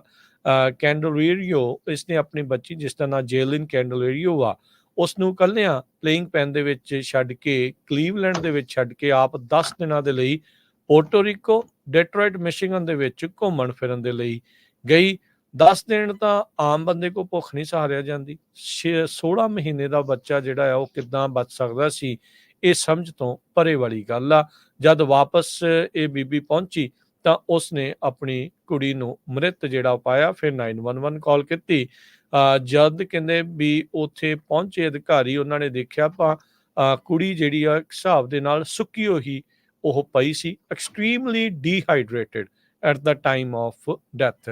ਸੋ ਪਿਛਲੇ ਕੱਲ ਜਿਹੜਾ ਬੀਤਿਆ ਸੋਮਵਾਰ ਆ, ਅਸਿਸਟੈਂਟ ਜਿਹੜੇ ਉੱਥੋਂ ਦੀ ਕਾਊਂਟੀ ਦੇ ਪ੍ਰੋਸੀਕਿਊਟਰ ਐਨਾ ਫਰਾਗੀਲੀਆ, ਉਹਨਾਂ ਨੇ ਇਹ ਪਾਵਰ ਪੁਆਇੰਟ ਜਿਹੜਾ ਦਿਖਾਇਆ, ਉਸ ਦੇ ਵਿੱਚ ਕਹਿੰਦੇ ਫੋਟੋ ਦਿਖਾਈਆਂ ਉਸ ਬੱਚੀ ਦੀਆਂ, ਕਿਸੇ ਟਾਈਮ ਤੇ ਉਹ ਖੇਡ ਰਹੀ ਸੀਗੀ। ਉਸ ਤੋਂ ਬਾਅਦ ਚ ਇਸ ਬੀਬੀ ਦੀਆਂ ਫੋਟੋਆਂ ਦਿਖਾਈਆਂ ਵੀ ਇਹ ਪੋਰਟੋਰੀਕੋ ਚ ਜਾ ਕੇ ਆਪਣੇ ਫਰੈਂਡਸ ਦੇ ਨਾਲ ਨੱਚ ਟੱਪ ਰਹੀ ਆ, ਪਾਰਟੀ ਕਰ ਰਹੀ ਆ, ਤੇ ਪਿੱਛੋਂ ਜਿਹੜੀ ਬੱਚੀ ਆ ਉਹ ਰੋ ਰਹੀ ਆ, ਕੁਰਲਾ ਰਹੀ ਆ। ਇਹ ਸਾਰਾ ਕੁਝ ਜਿਹੜਾ ਹੁਣ ਹੋਇਆ ਆ। ਸੋ ਹੁਣ ਕਹਿੰਦੇ ਆ ਵੀ ਇਸ ਨੂੰ ਸਜ਼ਾ ਜਿਹੜੀ ਆ ਉਹ ਸੁਣਾਈ ਗਈ ਹੈਗੀ ਆ। ਸੋ ਇਸ ਨੂੰ ਤਾਂ ਹਰਜੋਤ ਸਿੰਘ ਜੀ ਵੱਧ ਤੋਂ ਵੱਧ ਜਿਹੜੀ ਸਜ਼ਾ ਹੋਣੀ ਚਾਹੀਦੀ ਲੋਕਾਂ ਦੇ ਲਈ। ਇਹ ਇੱਕ ਜਿਹੜੀ ਮਿਸਾਲੀ ਸਜ਼ਾ ਹੋਵੇ, ਤਾਂ ਜੋ ਲੋਕਾਂ ਨੂੰ ਪਤਾ ਰਵੇ ਵੀ ਭਾਈ ਆਹ ਕੰਮ ਜਿਹੜਾ ਆ ਉਹ ਨਹੀਂ ਕਰਨਾ ਚਾਹੀਦਾ। ਨਹੀਂ ਤੁਹਾਨੂੰ ਜੇ ਤੁਸੀਂ ਵਕੇਸ਼ਨ ਤੇ ਜਾਣਾ ਸੀ, ਕਿਸੇ ਦੀ ਜ਼ਿੰਮੇਵਾਰੀ ਲਾ ਕੇ ਜਾਂਦੇ ਜਾਂ ਕਿਸੇ ਨੂੰ ਫੜਾ ਕੇ ਚਲੇ ਜਾਂਦੇ, ਵਿਦਾਊਟ ਫੂਡ, ਵਿਦਾਊਟ ਵਾਟਰ, ਕੋਈ ਚਾਂਸ ਨਹੀਂ ਸੀਗਾ ਉਸ 16 ਮਹੀਨੇ ਦੀ ਬੱਚੀ ਦੇ ਬਚਣ ਦਾ। ਜੀ ਅਗਲੀ ਖਬਰ ਵੱਲ ਚੱਲ ਰਹੀ ਹੈ ਤੇ ਸਰੋਤਿਆਂ ਨੂੰ ਯਾਦ ਹੋਊਗਾ ਵੀ ਯੂਐਸ ਦੇ ਵਿੱਚ ਜਿਹੜੇ ਇੰਡੀਆ ਦੇ ਹਾਈ ਕਮਿਸ਼ਨਰ ਸੀਗੇ ਤਰਨਜੀਤ ਸਿੰਘ ਸੰਧੂ, ਉਹਨਾਂ ਨੇ ਅੱਜ ਭਾਰਤੀ ਜਨਤਾ ਪਾਰਟੀ ਨੂੰ ਜੁਆਇਨ ਕਰ ਲਿਆ। ਸਰੋਤਿਆਂ ਨੂੰ ਯਾਦ ਹੋਊਗਾ ਇੱਕ ਟਾਈਮ ਦੇ ਉੱਤੇ ਵਾਸ਼ਿੰਗਟਨ ਡੀਸੀ ਦੇ ਵਿੱਚ ਆਪਣੇ ਕੁਝ ਸਿੱਖ ਭਰਾਵਾਂ ਨੇ ਪ੍ਰੋਟੈਸਟ ਕੀਤਾ ਸੀ ਵੀ ਭਾਈ ਤੁਸੀਂ ਸਿੱਖ ਹੋ ਕੇ ਇੱਕ ਹਾਈ ਪੋਜੀਸ਼ਨ ਤੇ ਇੰਡੀਆ ਵੱਲੋਂ ਯੂਐਸਏ ਦੇ ਵਿੱਚ ਹੈਗੇ ਆ, ਤੇ ਤੁਹਾਡੇ ਅੰਡਰ ਹੀ ਜਿਹੜੇ ਸਿੱਖਾਂ ਨੂੰ ਕਤਲ ਕਰਨ ਦੀ ਜਿਹੜੀ ਕੋਸ਼ਿਸ਼ ਹੋ ਰਹੀ ਹੈ। ਤੇ ਉਸ ਟਾਈਮ ਦੇ ਉੱਤੇ ਬਹੁਤ ਸਾਰੇ ਜਿਹੜੇ ਆਪਣੇ ਸਿੱਖ ਭਰਾ ਆ, ਪੰਜਾਬੀ ਭੈਣ ਭਰਾ ਆ, ਉਹਨਾਂ ਨੇ ਵੀ ਵਿਰੋਧ ਕੀਤਾ ਸੀ ਵੀ ਯਾਰ ਇਹ ਕੀ ਹੋਇਆ ਵੀ ਤੁਸੀਂ ਆਪਣੀ ਜਿਹੜਾ ਸਰਦਾਰ ਬੰਦਾ ਆ ਉਹਦੀ ਤੁਸੀਂ ਉਹਦਾ ਵਿਰੋਧ ਕਰੀ ਜਾਂਦੇ ਹੈਗੇ ਆ। ਇਸ ਟਾਈਮ ਇੱਕ ਟਾਈਮ ਦੇ ਉੱਤੇ ਮਨਮੋਹਨ ਸਿੰਘ ਹੁਣੀ ਜਦ ਪ੍ਰਾਈਮ ਮਿਨਿਸਟਰ ਸੀ, ਉਹ ਜਦੋਂ ਯੂਐਸਏ ਆਏ ਸੀ, ਉਦੋਂ ਵੀ ਬਹੁਤ ਸਾਰੇ ਜਿਹੜੇ ਥੋੜੇ ਲਿਬਰਲ ਸਿੱਖ ਆਪਣੇ ਆਪ ਨੂੰ ਸਮਝਦੇ ਹੈਗੇ ਆ। ਹੁਣ ਤੁਹਾਨੂੰ ਇੱਥੋਂ ਸ਼ਰੇਆਮ ਪਤਾ ਲੱਗ ਜਾਂਦਾ ਵੀ ਬੰਦੇ ਕਿਹੜੇ ਟਾਈਮ ਤੋਂ ਜਿਹੜੀਆਂ ਸਰਕਾਰਾਂ ਦੇ ਨਾਲ ਕਿਸ ਟਾਈਮ ਦੇ ਉੱਤੇ ਕੰਮ ਕਰਦੇ ਸੀ। ਇੱਕ ਟਾਈਮ ਦੇ ਉੱਤੇ ਉਹ ਟੌਪ ਦੇ ਡਿਪਲੋਮੈਟ ਇੰਡੀਆ ਦੇ ਯੂਐਸਏ ਦੇ ਵਿੱਚ ਵਾਸ਼ਿੰਗਟਨ ਡੀਸੀ ਸੀ। ਅੱਜ ਉਹਨਾਂ ਨੇ ਭਾਰਤੀ ਜਨਤਾ ਪਾਰਟੀ ਜੁਆਇਨ ਕਰ ਲਈ ਆ ਤੇ ਉਹ ਜੁਆਇਨ ਕਰਕੇ ਹੁਣ ਉਹ ਐਜ਼ ਏ ਉਹਨਾਂ ਦਾ ਮੈਂਬਰ ਪਾਰਲੀਮੈਂਟ ਵੀ ਅੰਮ੍ਰਿਤਸਰ ਤੋਂ ਹੋ ਸਕਦਾ ਇਲੈਕਸ਼ਨ ਲੜਨ ਜਾ ਰਹੇ ਹੈਗੇ ਆ। ਸੋ ਤੁਹਾਨੂੰ ਕਈ ਵਾਰ ਆਪਾਂ ਨੂੰ ਭੁਲੇਖਾ ਲੱਗ ਜਾਂਦਾ ਵੀ ਦੇਖੋ ਜੀ ਆਪਣਾ ਪੰਜਾਬੀ ਭਰਾ ਆ, ਸਰਦਾਰ ਭਰਾ ਆ, ਸਿੱਖ ਭਰਾ ਹੈਗਾ ਆ, ਤੁਹਾਡੇ ਜਿਹੜੀ ਕੌਮ ਦੀ ਗੱਲ ਕਰੂਗਾ ਜਾਂ ਤੁਹਾਡੀ ਗੱਲ ਕਰੂਗਾ। ਇਹ ਤਾਂ ਸ਼ਰੇਆਮ ਜਿਹੜਾ ਹੁਣ ਐਕਸਪੋਜ਼ ਹੋ ਗਿਆ ਆ ਵੀ ਕਿਸ ਤਰ੍ਹਾਂ ਜਿਹੜਾ ਈਵਨ ਇੰਡੀਆ ਦੇ ਵਿੱਚ ਤੁਸੀਂ ਉਹ ਤਾਂ ਦੇਖ ਲਓ, ਸੁਪਰੀਮ ਕੋਰਟ ਦੇ ਜੱਜ ਤੱਕ ਜਿਹੜੇ ਆ ਭਾਰਤੀ ਜਨਤਾ ਪਾਰਟੀ ਨੂੰ ਜਿਹੜੇ ਜੁਆਇਨ ਕਰ ਰਹੇ ਹੈਗੇ ਆ। ਤੇ ਇੱਥੋਂ ਜਿਹੜੇ ਆ ਦਰਸ਼ਨ ਸਿੰਘ ਢਾਲੀਵਾਲ ਮਲਵਾਕੀ ਦੇ ਰਹਿਣ ਵਾਲੇ ਇੱਕ ਟਾਈਮ ਦੇ ਉੱਤੇ ਆਪਣੇ ਲੋਕਾਂ ਨੇ ਵੀ ਬੜਾ ਰੌਲਾ ਚੱਕਿਆ ਸੀ, ਦੇਖੋ ਜੀ ਉਹ ਸੇਵਾ ਕਰ ਰਹੇ ਸੀ, ਉੱਥੇ ਲੰਗਰ ਲਾ ਰਹੇ ਸੀ ਕਿਸਾਨ ਮੋਰਚੇ ਵੇਲੇ, ਤੇ ਉਹਨਾਂ ਨੂੰ ਉੱਥੋਂ ਡਿਪੋਰਟ ਕਰ ਦਿੱਤਾ ਗਿਆ। ਮੁੜ ਕੇ ਉਹੀ ਜਿਹੜੇ ਆ ਮੋਦੀ ਦੀ ਜਾ ਕੇ ਜੈ ਜੈਕਾਰ ਕਰ ਰਹੇ ਸੀ, ਉਹਨਾਂ ਨੇ ਵੀ ਇਹ ਕਿਹਾ ਆ, ਉਹਨਾਂ ਦੀ ਅੱਜ ਸਟੇਟਮੈਂਟ ਆਈ ਆ ਵੀ ਜੀ ਬਹੁਤ ਅਸੀਂ ਜਿਹੜਾ ਆ ਖੁਸ਼ ਹੈਗੇ ਆ ਵੀ ਜੋ ਸੰਧੂ ਸਾਹਿਬ ਆ ਉਹਨਾਂ ਨੇ ਭਾਰਤੀ ਜਨਤਾ ਪਾਰਟੀ ਜੁਆਇਨ ਕਰ ਲਈ ਆ। ਸੋ ਇਹ ਕਲੀਅਰ ਹੀ ਆ ਹਰਜੋਤ ਸਿੰਘ ਦੀ ਗੱਲ, ਜਿਹੜਾ ਉੱਥੇ ਸਰਕਾਰ ਦੇ ਨਾਲ ਜੁੜ ਕੇ ਰਹਿ ਗਿਆ ਤਾਂ ਉਹਨਾਂ ਨੇ ਤਾਂ ਫਿਰ ਇਵੈਂਚੁਅਲੀ ਉਹ ਸੱਤਾਧਾਰੀ ਜਿਹੜੀ ਪਾਰਟੀ ਹੈ ਇਸ ਟਾਈਮ ਜੋ ਕਿ ਭਾਜਪਾ ਆ, ਉਹਨਾਂ ਦੇ ਨਾਲ ਉਹਨਾਂ ਦੇ ਕਮਲ ਤੇ ਜਾ ਕੇ ਉਹ ਬਹਿਣਾ ਹੀ ਸੀ। ਉਹਨਾਂ ਦੇ ਹੁਣ ਦਾਦਾ ਜੀ ਤੇਜਾ ਸਿੰਘ ਸਮੁੰਦਰੀ, ਉਹਨਾਂ ਦੇ ਨਾਂ ਦੇ ਉੱਤੇ ਦੇਖੋ ਕਿੱਡਾ ਹਾਲ ਆ। ਇੱਕੋ ਇੱਕ ਜਿਹੜਾ ਇੱਕ ਥਾਂ ਆ ਜਿਸ ਦੇ ਵਿੱਚ ਇੱਕ ਹੋਰ ਗੁਰੂ ਸਾਹਿਬਾਨਾਂ ਦੇ ਨਾਂ ਤੋਂ ਇਲਾਵਾ ਜਿਹੜਾ ਕਹਿ ਲਓ ਵੀ ਉਹਨਾਂ ਦਾ ਨਾਮ ਜਿਹੜਾ ਉਹ ਆਉਂਦਾ ਆ, ਤੇ ਉਹਨਾਂ ਦੇ ਗਾਂਹ ਜਿਹੜੇ ਵੰਸ਼ ਦੇ ਵਿੱਚ ਕਿਹੜੇ ਪਾਸੇ ਵੱਲ ਨੂੰ ਜਿਹੜੇ ਉਹ ਤੁਲੇ ਆ, ਜਿਹੜੇ ਕਿ ਘੱਟ ਗਿਣਤੀਆਂ ਦਾ ਗਲਾ ਘੁੱਟਣ ਦੇ ਲਈ ਜਾਣੇ ਜਾਂਦੇ ਆ। ਵਿਕਾਸ ਦਾ ਜਿੰਨਾ ਮਰਜ਼ੀ ਉਸ ਦੇ ਮੂਹਰੇ ਜਿਹੜਾ ਉਹ ਚਿਹਰਾ ਲਾਈ ਜਾਓ, ਪਰ ਅਸਲੀਅਤ ਜਿਹੜੀ ਉਹ ਕਿਸੇ ਤੋਂ ਛਿਪੀ ਨਹੀਂ ਹੈਗੀ। ਤੇ ਬ੍ਰੇਕ ਦਾ ਵਕਤ ਆ ਹਰਜੀਤ ਸਿੰਘ ਜੀ, ਬ੍ਰੇਕ ਲਵਾਂਗੇ। ਬ੍ਰੇਕ ਤੋਂ ਬਾਅਦ ਚ ਮੁੜ ਕੇ ਵਾਪਸ ਆਉਂਦੇ ਆ। ਖਬਰਾਂ ਦਾ ਸਿਲਸਿਲਾ ਏਦਾਂ ਹੀ ਜਾਰੀ ਰਹੇਗਾ। ਅਪਡੇਟ ਅਮਰੀਕਾ ਦੇ ਵਿੱਚ ਇਕਨੋਮੀ ਦੇ ਨਾਲ ਵੀ ਜਿਹੜੀਆਂ ਅਹਿਮ ਖਬਰਾਂ ਜਿਹੜੀਆਂ ਕੁਝ ਕਰਦੇ ਆ, ਫੈਡ ਵਾਲੇ ਕੀ ਕਹਿ ਰਹੇ ਆ ਰੇਟ ਕੱਟਸ ਨੂੰ ਲੈ ਕੇ, ਉਸ ਬਾਰੇ ਕੁਝ ਅਪਡੇਟਸ ਆਈਆਂ ਆ, ਉਹ ਆਪਾਂ ਸ਼ੇਅਰ ਕਰਾਂਗੇ। ਮਿਲਦੇ ਆ ਬ੍ਰੇਕ ਤੋਂ ਬਾਅਦ ਚ।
ਡਾਇਰੈਕਟ ਬਾਜ ਇੱਕ ਵਾਰੀ ਫਿਰ ਆਪ ਸਭ ਦਾ ਸਵਾਗਤ ਹੈ। ਜੀ ਆਇਆਂ ਨੂੰ ਹਰਜੋਤ ਸਿੰਘ ਜੀ, ਸਵਾਗਤ ਹੈ ਪ੍ਰੋਗਰਾਮ ਅਪਡੇਟ ਅਮਰੀਕਾ 'ਚ। ਸਤਿ ਸ਼੍ਰੀ ਅਕਾਲ, ਧੰਨਵਾਦ ਜੀ ਆਇਆਂ ਨੂੰ। ਅਗਲੀ ਜਿਹੜੀ ਆ ਖਬਰ ਵੱਲ ਚੱਲੀਏ, ਸਾਡੇ ਦੋਸਤ ਰਾਜਪਾਲ ਸੰਧੂ ਉਹਨਾਂ ਦੀ ਵੀ ਕਾਲ ਆਈ ਸੀ ਬੇਕਰਸਫੀਲਡ ਤੋਂ। ਪ੍ਰੋਪੋਜੀਸ਼ਨ 47 ਨੂੰ ਲੈ ਕੇ ਕੈਲੀਫੋਰਨੀਆ ਦੇ ਵਿੱਚ ਹੋਮਲੈਸਨੈਸ, ਡਰੱਗ ਐਡਿਕਸ਼ਨ ਤੇ ਥੈਫਟ ਰਿਡਕਸ਼ਨ ਐਕਟ ਜੋ ਪ੍ਰੋਪੋਜੀਸ਼ਨ 47 ਆ ਉਹਦੇ 'ਚ ਸੋਧ ਕਰਨ ਦੇ ਲਈ ਸਿਗਨੇਚਰ ਡਰਾਈਵ ਚੱਲ ਰਹੀ ਹੈਗੀ ਆ। ਸਰੋਤਿਆਂ ਨੂੰ ਯਾਦ ਹੋਊਗਾ ਵੀ $950 ਤੱਕ ਜੇ ਕੋਈ ਚੋਰੀ ਕਰਕੇ ਲੈ ਜਾਂਦਾ ਉਹ ਤੇ ਮਿਸਡਮੀਨਰ ਚਾਰਜ ਲੱਗਦੇ ਆ। ਪਰ ਪ੍ਰੋਬਲਮ ਇਹ ਆ ਵੀ ਉਹ ਜਦੋਂ ਵੀ ਤੁਸੀਂ ਪੁਲਿਸ ਨੂੰ ਕਾਲ ਕਰੋ ਜਾਂ ਉਹ ਆਉਂਦੇ ਨਹੀਂ ਜਾਂ ਚਾਰਜ ਉਹ ਲਾਉਂਦੇ ਨਹੀਂ, ਵੀ ਅਲਟੀਮੇਟਲੀ ਇਹ ਬੰਦੇ ਨੇ ਛੁੱਟ ਜਾਣਾ ਆ। ਇਸ ਕਰਕੇ ਚੋਰਾਂ ਦੀ ਜਿਹੜੀ ਗਿਣਤੀ ਆ, ਉਹ ਚੋਰੀਆਂ ਦੀ ਗਿਣਤੀ ਬਹੁਤ ਜ਼ਿਆਦਾ ਵੱਧ ਗਈ ਹੈਗੀ ਆ। ਈਵਨ ਦੋ ਹੁਣ ਉਹਨਾਂ ਨੂੰ 1 ਮਿਲੀਅਨ ਦੇ ਕਰੀਬ ਸਿਗਨੇਚਰ ਚਾਹੀਦੇ ਆ। ਮੇਰੇ ਖਿਆਲ ਨਾਲ 7 ਲੱਖ ਤਾਂ 7.5 ਲੱਖ ਹੋ ਚੁੱਕੇ ਆ ਅਪ੍ਰੈਲ ਮਹੀਨੇ ਤਾਈਂ, ਤੇ ਫਿਰ ਇਹ ਬੈਲਟ ਦੇ ਉੱਤੇ ਆਊਗਾ। ਇਸ ਦੇ ਵਿੱਚ ਮੈਂ ਥੋੜਾ ਕਲੀਅਰ ਜ਼ਰੂਰ ਸਾਰਿਆਂ ਨੂੰ ਕਰਦਾ, ਕਿਉਂਕਿ ਆਪਣੇ ਕੀ ਹੁੰਦੇ ਆ, ਇੱਕ ਦੂਜੇ ਦੇ ਮਗਰ ਲੱਗ ਕੇ ਆਪਾਂ ਜਿਹੜੇ ਕਰਦੇ ਆ ਤੇ ਸਾਨੂੰ ਅੰਡਰਸਟੈਂਡ ਨਹੀਂ ਹੁੰਦਾ ਵੀ ਪੂਰਾ ਬਿੱਲ ਦੇ ਵਿੱਚ ਹੈ ਕੀ ਹੈਗਾ। ਪਿਛਲੀ ਵਾਰੀ ਵੀ ਆਪਾਂ ਦੇਖਿਆ ਸੀ ਪ੍ਰੋਪੋਜੀਸ਼ਨ 553 ਜਿਹੜੀ ਸੀ ਉਹਨੂੰ ਲੈ ਕੇ ਕਿੰਨਾ ਰੌਲਾ ਰੱਪਾ ਪਿਆ ਸੀ, ਸੈਬੋਟਾਜ ਵੀ ਕੀਤਾ ਗਿਆ ਸੀ ਵਿੱਚ। ਹੁਣ ਇਹ ਬਿੱਲ ਮੈਂ ਕਲੀਅਰ ਕਰਦਾ ਬਹੁਤ ਸਾਰੇ ਲੋਕਾਂ ਨੂੰ ਵੀ ਕੀ ਅਮੈਂਡਮੈਂਟ ਹੈਗੀਆਂ। ਇਹਦੇ ਵਿੱਚ ਇਹ ਹੈਗਾ ਵੀ ਜੇ ਤੁਸੀਂ 2 ਸਟ੍ਰਾਈਕ ਦਾ ਗ੍ਰੇਸ ਪੀਰੀਅਡ ਦਿੱਤਾ ਜਾਊਗਾ ਜੇ ਕੋਈ ਚੋਰੀ ਕਰਦਾ ਜਾਂ ਰੋਬਰੀ ਕਰਦਾ ਕੁਝ ਵੀ। ਪਹਿਲੇ 2 ਆਫੈਂਸਿਸ ਮਿਸਡਮੀਨਰ ਹੋਣਗੇ। ਥਰਡ ਟਾਈਮ ਮੈਂਡੇਟਰੀ ਉਹਨਾਂ ਦੀ ਟ੍ਰੀਟਮੈਂਟ ਹੋਊਗੀ, ਡਰੱਗ ਰਿਲੇਟਡ ਕ੍ਰਾਈਮ, ਜੇ ਉਹ ਡਰੱਗ ਯੂਜ਼ ਕਰਦੇ ਆ, ਕਿਸੇ ਤਰ੍ਹਾਂ ਦੀ ਫੈਂਟਲੀਨ ਯੂਜ਼ ਕਰਦੇ ਹੈਗੇ ਆ, ਤੇ ਚੌਥੇ ਟਾਈਮ ਤੇ ਜਾ ਕੇ ਉਹਨਾਂ ਦੇ ਫੈਲਨੀ ਚਾਰਜਸ ਲੱਗਣਗੇ। ਸੋ ਕੁਝ ਆਰਗੇਨਾਈਜੇਸ਼ਨਸ ਨੇ ਪੈਸੇ ਵੀ ਇਕੱਠੇ ਕਰਕੇ ਦਿੱਤੇ ਹੈਗੇ ਆ ਇਸ ਬਿੱਲ ਨੂੰ ਲਿਆਉਣ ਦੇ ਲਈ, ਤਾਂ ਕਿ ਘੱਟੋ ਘੱਟ ਇਹਦਾ ਜਿਹੜਾ ਆਪਣੇ ਭੈਣ ਭਰਾ ਬਹੁਤ ਸਾਰੇ ਜਿਹੜੇ ਸਮਾਲ ਬਿਜ਼ਨਸ ਓਨਰਸ ਆ ਇੰਨੇ ਘਬਰਾਏ ਹੋਏ ਆ, ਇੰਨੀਆਂ ਰੋਬਰੀਆਂ ਹੁੰਦੀਆਂ, ਇੰਸ਼ੋਰੈਂਸ ਕੰਪਨੀਆਂ ਦਾ ਧੂੰਆਂ ਨਿਕਲਿਆ ਹੋਇਆ ਆ ਤੇ ਇੰਸ਼ੋਰੈਂਸਾਂ ਕੈਲੀਫੋਰਨੀਆ ਤੋਂ ਭੱਜ ਰਹੀਆਂ ਵੀ ਇਸ ਨੂੰ ਅਮੈਂਡ ਕੀਤਾ ਜਾਵੇ। ਸਭ ਤੋਂ ਜਿਹੜੀ ਮੇਨ ਚੀਜ਼ ਹੈਗੀ ਆ, ਬਿਲਕੁਲ ਇਹ ਜਿਹੜੇ ਕਰ ਰਹੇ ਵਧੀਆ ਆ, ਅਮੈਂਡ ਵੀ ਕਰਨਾ ਚਾਹੀਦਾ। ਸਾਨੂੰ ਜਿੰਨੇ ਵੀ ਕੈਲੀਫੋਰਨੀਆ ਦੇ ਹਰ ਇੱਕ ਕਾਉਂਟੀ ਦੇ ਡਿਸਟ੍ਰਿਕਟ ਅਟਾਰਨੀ ਆ, ਉਹਨਾਂ ਦੇ ਨਾਲ ਗੱਲ ਕਰਨੀ ਚਾਹੀਦੀ ਆ। ਉਹ ਬਹੁਤ ਸਾਰੇ ਇਨਵੋਲਵ ਵੀ ਆ, ਖਾਸ ਕਰਕੇ ਸੈਨ ਡੀਗੋ ਕਾਉਂਟੀ ਦੇ, ਸੈਕਰਾਮੈਂਟੋ ਕਾਉਂਟੀ ਦੇ, ਵੀ ਭਾਈ ਤੁਸੀਂ ਇਹਨਾਂ ਤੇ ਚਾਰजेस ਵੀ ਲਾਉਂਗੇ ਕਿ ਨਹੀਂ। ਇਹ ਮੈਂ ਤਾਂ ਤੁਹਾਨੂੰ ਦੱਸ ਰਿਹਾ ਵੀ ਟੈਕਸਸ ਸਟੇਟ ਦੇ ਵਿੱਚ $2500 ਆ ਚੋਰੀ ਦਾ। ਜੇ $2500 ਤੋਂ ਥੱਲੇ ਕਰਦੇ ਆ ਤਾਂ ਕੁਛ ਨਹੀਂ ਕਰਦੇ, ਵੀ ਮਿਸਡਮੀਨਰ ਚਾਰਜ ਲੱਗਦੇ। ਪਰ ਤੁਸੀਂ ਕਦੇ ਟੈਕਸਸ ਸਟੇਟ ਸੁਣਿਆ ਵੀ ਉੱਥੇ ਜਿਹੜੀ ਆ ਸਮੈਸ਼ ਐਂਡ ਗ੍ਰੈਬ ਹੋਇਆ ਹੋਵੇ, ਜਾਂ ਬਹੁਤ ਜ਼ਿਆਦੀਆਂ ਰੋਬਰੀਆਂ ਹੋਈਆਂ ਹੋਣ? ਕਾਰਨ ਕੀ ਆ ਵੀ ਟੈਕਸਸ ਸਟੇਟ ਦੇ ਵਿੱਚ ਜਿੰਨੀਆਂ ਵੀ ਕਾਉਂਟੀਜ਼ ਆ, ਉਹਨਾਂ ਦੇ ਸਾਰੇ ਜਿਹੜੇ ਡਿਸਟ੍ਰਿਕਟ ਅਟਾਰਨੀ ਆ, ਉਹ ਪੂਰੇ ਠੋਕ ਕੇ ਉਹਨਾਂ ਦੇ ਉੱਤੇ ਕੇਸ ਪਾਉਂਦੇ ਆ, ਉਹਨਾਂ ਨੂੰ ਅੰਦਰ ਕਰਦੇ ਹੈਗੇ ਆ। ਕੈਲੀਫੋਰਨੀਆ ਦੇ ਜਿਹੜੇ ਡਿਸਟ੍ਰਿਕਟ ਅਟਾਰਨੀ ਆ, ਇਹ ਤਾਂ ਇਹ ਕਹਿੰਦੇ ਆ ਵੀ ਤੁਸੀਂ ਤੁਹਾਡੇ ਸਾਹਮਣੇ ਹੀ ਆ ਜੋ ਵੀ ਹੋ ਰਿਹਾ। ਖਾਸ ਕਰਕੇ ਅਲਾਮੀਡਾ ਕਾਉਂਟੀ ਲੈ ਲਓ, ਤੁਸੀਂ ਕੰਟਰਾ ਕੋਸਟਾ ਕਾਉਂਟੀ ਲੈ ਲਓ, LA ਦੀਆਂ ਕਾਉਂਟੀਜ਼ ਲੈ ਲਓ, ਹਨਾ। ਕਿੰਨਾ ਜ਼ਿਆਦਾ ਜਿਹੜਾ ਬੁਰਾ ਹਾਲ ਹੈ, ਕਿਉਂਕਿ ਡਿਸਟ੍ਰਿਕਟ ਅਟਾਰਨੀ ਜਿਹੜੇ ਆ ਉਹ ਉਹਨਾਂ ਨੂੰ ਅੰਦਰ ਕਰਨ ਲਈ ਰਾਜੀ ਨਹੀਂ ਹੈਗੇ। ਪ੍ਰੋਪੋਜੀਸ਼ਨ 47 10 ਸਾਲ ਪਹਿਲਾਂ ਲਿਆਂਦੀ ਤਾਂ ਇਸ ਕਰਕੇ ਸੀ ਵੀ ਜੇਲ੍ਹਾਂ ਭਰੀਆਂ ਪਈਆਂ ਆ, ਵੀ ਸਾਡਾ ਖਰਚਾ ਗਵਰਨਮੈਂਟ ਦਾ ਬਹੁਤ ਹੋ ਰਿਹਾ ਆ, ਤੇ ਇਹਨਾਂ ਨੂੰ ਜਿਹੜਾ ਬਾਹਰ ਕੱਢੋ। ਤਾਂ ਕਰਕੇ ਜਿਹੜਾ $950 ਤੱਕ ਰੱਖਿਆ ਗਿਆ ਸੀ ਚੋਰੀ ਦਾ, ਵੀ ਉਹ ਮਿਸਡਮੀਨਰ ਹੋਊਗਾ। ਪਰ ਉਹ ਚਲ ਗਿਆ ਟੋਟਲੀ ਜਿਹੜਾ ਉਹਦੇ ਉਲਟ। ਸੋ ਬਿਲਕੁਲ ਸਿਗਨੇਚਰਾਂ ਦੇ ਵੀ, ਜਿੱਥੇ ਜਿੱਥੇ ਸਿਗਨੇਚਰ ਡਰਾਈਵ ਹੋ ਰਹੇ ਆ, ਸਿਗਨੇਚਰ ਡਰਾਈਵ ਵੀ ਕਰੋ। ਤੇ ਇਲੈਕਸ਼ਨ ਦੇ ਵਿੱਚ ਇਹ ਅਮੈਂਡਮੈਂਟ ਆਣੀ ਆ, ਤੇ ਉਸ ਅਮੈਂਡਮੈਂਟ ਦੇ ਵਿੱਚ ਵੀ ਸਾਥ ਦਿਓ। ਹਾਂ ਦੇ ਹੱਕ ਦੇ ਵਿੱਚ ਵੀ ਅਮੈਂਡਮੈਂਟ ਹੋਣੀ ਚਾਹੀਦੀ ਆ। ਪਰ ਨਾਲ ਦੀ ਨਾਲ ਜਿੰਨੇ ਵੀ ਆਪਣੇ ਕੈਲੀਫੋਰਨੀਆ ਦੇ ਵਿੱਚ ਵੋਟਰਸ ਆ, ਉਹਨਾਂ ਨੂੰ ਮੈਂ ਆਪਣੇ ਵੱਲੋਂ ਜ਼ਰੂਰ, ਪੰਜਾਬੀ ਰੇਡੀਓ USA ਵੱਲੋਂ ਬੇਨਤੀ ਕਰਦਾ ਵੀ ਜਿਹੜਾ ਤੁਹਾਡੇ ਏਰੀਏ ਦਾ ਡਿਸਟ੍ਰਿਕਟ ਅਟਾਰਨੀ ਆ, ਉਹ ਇਲੈਕਸ਼ਨ ਲਈ ਹੁਣ ਖੜਾ ਆ ਨਵੰਬਰ 'ਚ, ਉਹਨਾਂ ਨਾਲ ਗੱਲ ਜ਼ਰੂਰ ਕਰੋਗੇ ਭਾਈ ਤੁਹਾਡਾ ਕੀ ਸਟੈਂਡ ਹੋਊਗਾ, ਤੁਸੀਂ ਚਾਰਜ ਕਰੋਗੇ ਕਿ ਨਹੀਂ। ਸਿਰਫ 1-2 ਡਿਸਟ੍ਰਿਕਟ ਅਟਾਰਨੀ ਆ ਜਿਹੜੇ ਓਪਨਲੀ ਬੋਲਦੇ ਹੈਗੇ ਆ। ਐਲਡਰਾਡੋ ਕਾਉਂਟੀਅਲ ਦਾ ਇੱਕ, ਮੈਂ ਉਹਦਾ ਨਾਮ ਭੁੱਲ ਗਿਆ, ਸੈਕਰਾਮੈਂਟੋ ਦੇ ਆ, ਜਾਂ ਸੈਨ ਡੀਗੋ ਕਾਉਂਟੀ ਦੇ। ਬਾਕੀ ਜਿਹੜੇ ਆ ਉਹ ਇੰਨੇ ਜ਼ਿਆਦਾ ਜਿਹੜੇ ਪ੍ਰੋਗਰੈਸਿਵ ਬਣੇ ਹੋਏ ਹੈਗੇ ਆ, ਉਹ ਪੁਸ਼ ਕਰਕੇ ਰਾਜੀ ਨਹੀਂ ਹੈਗੇ, ਤੇ ਲੋਕਾਂ ਦੀਆਂ ਜਿਹੜੀਆਂ ਚੀਕਾਂ ਕਢਾਈਆਂ ਪਈਆਂ, ਧੜਾ ਧੜ ਜਿਹੜੇ ਬਿਜ਼ਨੈਸਸ ਬੰਦ ਹੋ ਰਹੇ ਆ। ਤੁਸੀਂ ਰੋਜ਼ ਸਾਡੇ ਤੋਂ ਖਬਰਾਂ ਸੁਣਦੇ ਹੀ ਆ ਕਿਸ ਤਰ੍ਹਾਂ ਓਕਲੈਂਡ ਦੇ ਵਿੱਚ ਈਵਨ ਹੁਣ ਤਾਂ ਰੈਸਟੋਰੈਂਟਾਂ ਵੀ ਜਿਹੜੇ ਆ ਬੰਦ ਕਰਕੇ ਚਲੇ ਗਏ। ਇਨ ਐਂਡ ਆਊਟ, ਡੈਨੀਜ਼, ਟਾਕੋ ਬੈਲ ਵਰਗੇ ਵੀ ਕਹਿੰਦੇ ਅਸੀਂ ਜਿਹੜੇ ਇਨਸਾਈਡ ਤੁਸੀਂ ਬੈ ਕੇ ਖਾ ਨਹੀਂ ਸਕਦੇ, ਹੁਣ ਤਾਂ ਬਸ ਡਰਾਈਵ ਥਰੂ ਹੀ ਹੋਊਗਾ। ਸੋ ਉਹ ਵੀ ਕੀ ਕਰਨ, ਇੰਨਾ ਕੁਛ ਜਿਹੜਾ ਰੋਬਰੀਆਂ ਵਧੀਆਂ ਆ। ਸੋ ਜਿੱਥੇ ਜਿੱਥੇ ਵੀ ਸਿਗਨੇਚਰ ਡਰਾਈਵ ਹੋ ਰਹੀ ਆ, ਵੱਧ ਕੇ ਸਾਥ ਦਿਓ। ਨਾਲ ਦੀ ਨਾਲ ਇਲੈਕਸ਼ਨ ਦੇ ਵਿੱਚ DA ਜਿਹੜੇ ਆ, ਡਿਸਟ੍ਰਿਕਟ ਅਟਾਰਨੀਜ਼, ਉਹ ਵੀ ਦੇਖੋ ਵੀ ਇਹ ਸਟੈਂਡ ਕਿੱਦਾਂ ਦਾ ਲੈਣਗੇ। ਜੀ, ਵਾਲਮਾਰਟ ਤੇ ਟਾਰਗੇਟ ਇਸ ਟਾਈਮ ਇਹ 2 US ਦੀਆਂ ਸਭ ਤੋਂ ਵੱਡੀਆਂ ਜਿਹੜੀਆਂ ਰੀਟੇਲ ਚੇਨਸ ਆ, ਉਹ ਇਸ ਮੈਜਰ ਨੂੰ ਅਮੈਂਡ ਕਰਨ ਦੇ ਵਿੱਚ ਮੇਜਰ ਫੰਡਰ ਦੇ ਤੌਰ ਦੇ ਉੱਤੇ ਆਏ ਆ। ਇਹ ਦੋਨੋਂ ਹੀ ਕੰਪਨੀਆਂ ਡੋਨੇਟ ਕਰ ਰਹੀਆਂ ਆ, ਤਾਂ ਜੋ ਕਹਿੰਦੇ ਵੀ ਕੁਆਲੀਫਾਈ ਕਰ ਸਕੇ ਜਿਹੜਾ ਮੈਜਰ ਆ ਬੈਲਟ ਦੇ ਲਈ ਨਵੰਬਰ ਦੇ ਵਿੱਚ। ਸੋ 950 ਵਾਲੀ ਰਕਮ ਨਹੀਂ ਘਟਣੀ, ਉਹ ਉੱਥੇ ਦੀ ਉੱਥੇ ਹੀ ਰਹਿਣੀ ਆ। ਬਸ ਇਹ ਕਹਿ ਰਹੇ ਆ ਵੀ ਜਿਹੜੇ ਨਾਨ ਵਾਇਲੈਂਟ ਪ੍ਰੋਪਰਟੀ ਕ੍ਰਾਈਮ ਸੀਗੇ, ਜਦੋਂ ਵੈਲਿਊ 950 ਤੋਂ ਪਾਰ ਨਹੀਂ ਸੀ ਹੁੰਦੀ, ਉਹਨੂੰ ਮਿਸਡਮੀਨਰ ਦੇ ਵਿੱਚ ਜਿਹੜਾ ਉਹ ਕਰਨਾ ਆ। ਸੋ ਇਹ ਸਾਰੀਆਂ ਚੀਜ਼ਾਂ ਆ। LA ਦਾ ਜਿਹੜਾ ਰਿਵਰ ਸਾਈਡ ਵਾਲਾ ਡਿਸਟ੍ਰਿਕਟ ਅਟਰਨੀ ਆ, ਉਹ ਵੀ ਇਸ ਚੀਜ਼ ਦੇ ਵਿੱਚ ਆ। ਸੋ ਇਹ ਪ੍ਰੋਪੋਜੀਸ਼ਨ ਉਦੋਂ 2014 ਜਿੱਦਾਂ ਤੁਸੀਂ ਦੱਸਿਆ ਪਾਸ ਜਿਹੜੀ ਉਹ ਹੋਈ ਸੀਗੀ। ਸੋ 10 ਸਾਲ ਹੋ ਗਏ ਆ, ਤੇ ਕਹਿੰਦੇ ਵੀ ਹਾਲਾਤ ਇਸ ਟਾਈਮ ਮਾੜੇ ਪਏ ਆ। ਕਹਿੰਦੇ ਵੀ ਇਹ ਅਮੈਂਡਮੈਂਟ ਆਉਣ ਦੇ ਨਾਲ ਇਵੈਂਚੁਅਲੀ ਜਿਹੜਾ ਕ੍ਰਿਮੀਨਲ ਜਸਟਿਸ ਸਿਸਟਮ ਆ, ਉਹਦੇ ਦੰਦ ਜਿਹੜੇ ਉਹ ਲੱਗ ਜਾਣਗੇ, ਤਾਂ ਇਵੈਂਚੁਅਲੀ ਕਿਸੇ ਨੂੰ ਸਜ਼ਾ ਜਿਹੜੀ ਉਹ ਹੋਵੇ, ਇਹ ਜ਼ਰੂਰੀ ਆ। ਕੈਲੀਫੋਰਨੀਆ ਡਿਸਟ੍ਰਿਕਟ ਅਟਰਨੀ ਐਸੋਸੀਏਸ਼ਨ ਵਾਲੇ ਵੀ ਇਸ ਟਾਈਮ ਇਸ ਦੇ ਵਿੱਚ ਇਹ ਸਾਥ ਦੇ ਰਹੇ ਹੈਗੇ ਆ। ਸੋ ਜਿਸ ਦੇ ਵਿੱਚ ਮੇਨ ਕੰਮ ਇਹੀ ਆ ਵੀ ਪ੍ਰੋਪ 47 ਨੂੰ ਰਿਪੀਲ ਕਰਨਾ, ਤੇ ਇਹ ਜਿਹੜਾ ਪ੍ਰਪੋਜ਼ਡ ਬੈਲਟ ਮੈਜਰ ਆ, ਇਸ ਦਾ ਨਾਮ ਰੱਖਿਆ ਗਿਆ ਆ homelessness, drug addiction, theft reduction act. ਜੀ, ਅਗਲੀ ਖਬਰ में चलिए। जोएन फैब्रिक्स ਕੰਪਨੀ ਨੇ ਚੈਪਟਰ 11 ਫਾਈਲ ਕਰ ਦਿੱਤਾ ਹੈ ਅੱਜ। ਇਹ ਇਹਨਾਂ ਦੇ 850 ਦੇ ਕਰੀਬ ਸਟੋਰ ਸੀਗੇ 49 ਸਟੇਟਾਂ ਦੇ ਵਿੱਚ। ਤੇ ਜਿਹੜੇ ਕਸਟਮਰਸ ਆ, ਵੈਂਡਰਸ ਆ, ਲੈਂਡਲੋਰਡਸ ਆ, ਹੋਰ ਜਿਹੜੇ ਟ੍ਰੇਡ ਕ੍ਰੈਡੀਟਰਸ ਆ, ਉਹਨਾਂ 'ਚ ਕਹਿੰਦੇ they won't see any kind of disruption in their services। Company ਆਪਣੇ ਕਸਟਮਰਸ ਨੂੰ ਕੁਆਲਿਟੀ ਸਰਵਿਸ ਪ੍ਰੋਵਾਈਡ ਕਰਦੇ ਰਹੂਗੀ। ਕਹਿੰਦੇ $1 ਬਿਲੀਅਨ ਦੇ ਕਰਜ਼ੇ ਦੇ ਥੱਲੇ ਅਸੀਂ ਆ ਗਏ ਹੈਗੇ ਆ। ਇਹ ਕੰਪਨੀ 2021 ਦੇ ਵਿੱਚ ਪਬਲਿਕ ਹੋਈ ਸੀ। ਤੁਸੀਂ ਦੇਖਦੇ ਹੋਵੋਗੇ ਬਹੁਤ ਬਾਰੇ ਜਿਹੜੇ ਆਮ ਰੀਟੇਲ ਸ਼ਾਪਿੰਗ ਸੈਂਟਰਾਂ ਦੇ ਵਿੱਚ ਜੋਐਨ ਫੈਬਰਿਕ ਤੇ ਕਰਾਫਟ ਦੇ ਜਿਹੜੇ ਸਟੋਰ ਹੈਗੇ ਆ, ਇੱਕ ਟਾਈਮ ਦੇ ਉੱਤੇ ਜਿਹੜਾ ਇਹਦਾ ਸਟਾਕ ਸੀਗਾ $17 ਤੇ ਪਹੁੰਚ ਗਿਆ ਸੀ, ਜੋ ਕਿ ਅੱਜ 25 ਸੈਂਟ ਤੇ ਆ। ਸੋ ਯੂਐਨ ਕੰਪਨੀ ਦੇ ਕੋਲ ਫੁੱਲ ਟਾਈਮ ਸੀਈਓ ਵੀ ਨਹੀਂ ਅੱਜ ਦੀ ਡੇਟ ਦੇ ਵਿੱਚ। ਸੋ ਆਪਾਂ ਦੇਖ ਰਹੇ ਹਾਂ ਪਿਛਲੇ ਕੁਝ ਮਹੀਨਿਆਂ ਤੋਂ ਧੜਾ ਧੜ ਵੱਡੀਆਂ ਕੰਪਨੀਆਂ ਦੇ ਵੀ ਜਿਹੜੇ ਸਟੋਰ ਆ ਜਾਂ ਬਿਜ਼ਨੈਸਸ ਆ ਜਾਂ ਉਹ ਬੈਂਕਰਪਸੀਆਂ ਫਾਈਲ ਕਰ ਰਹੇ ਹੈਗੇ ਆ, ਚੈਪਟਰ 11 ਫਾਈਲ ਕਰ ਰਹੇ ਆ, ਬਹੁਤ ਸਾਰੇ ਕਲੋਜ਼ ਕਰ ਰਹੇ ਹੈਗੇ ਆ। ਕੈਲੀਫੋਰਨੀਆ ਚੋਂ ਇੰਸ਼ੋਰੈਂਸ ਕੰਪਨੀਆਂ ਭੱਜ ਰਹੀਆਂ। ਸੋ ਇਸ ਟਾਈਮ ਜਿਹੜੀ ਇਕਨੋਮੀ ਨੂੰ ਲੈ ਕੇ ਸਿਚੁਏਸ਼ਨ, ਚਾਹੇ ਓਵਰਆਲ ਆਪਾਂ ਖਬਰਾਂ ਦੇਖਦੇ ਰਹਿੰਦੇ ਆ ਤੇ ਜੀ ਨਹੀਂ ਇਕਨੋਮੀ ਤਾਂ ਸਟਰੋਂਗ ਆ, ਪਰ ਦੂਸਰੇ ਪਾਸੇ ਦੇਖੋ ਵੀ ਜਿਹੜੇ ਇਦਾਂ ਦੇ ਬਿਜ਼ਨੈਸਸ ਆ ਉਹ ਬੈਂਕਰਪਸੀਆਂ ਵੀ ਫਾਈਲ ਕਰ ਰਹੇ ਹੈਗੇ। ਜੀ, ਅਗਲੀ ਜਿਹੜੀ ਹਰਜੋਤ ਸਿੰਘ ਜੀ ਇਕਨੋਮੀ ਦੇ ਨਾਲ ਹੀ ਕੁਝ ਖਬਰਾਂ ਜੇ ਸਾਂਝੀਆਂ ਕਰਦੇ ਜਾਈਏ।